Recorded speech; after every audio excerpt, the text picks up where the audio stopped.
By block 1 I1 55 minute, I2 70 minute আর I3 90 minute. তাহলে আমি I1 এ সিলেক্ট করে দিলাম, মেশিন রান হয়ে গেল 55 মিনিটের জন্য। এই যে রান হচ্ছে, এটা 15 মিনিট পর ফিম উঠবে, 15 মিনিট পর ফিম উঠবে।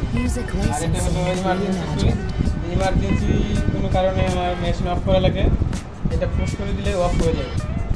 এটা আমি পরে আবার পুশ করলে আবার পুনরায়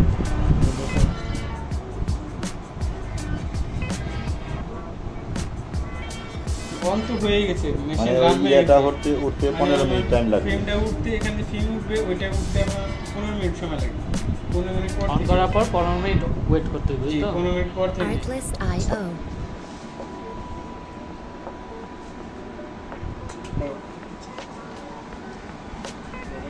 2 মিনিট পর এই বাজারটা বেজে উঠবে, সুইচটা অন করে দিলাম। আমার টেম্পারেচার এখানে শো করতেছে।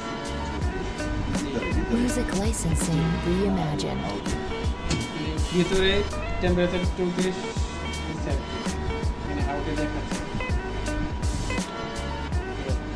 এটা যদি অন করে রাখেন তাহলে আপনার আর কিছু করা লাগবে না পিছনে। আর এটা যদি অফ থাকে তাহলে আপনার 2 মিনিট পর অ্যালার্ম যখন দিবে তখন এটা অন করে দিতে হবে। আর যদি অন করে রাখেন তাহলে এই অ্যালার্ম আর বাজবে না, আর আপনার এখানে এটা অন করে দিতে হবে না, অটোমেটিকলি অন হয়ে যাবে টেম্পারেচার।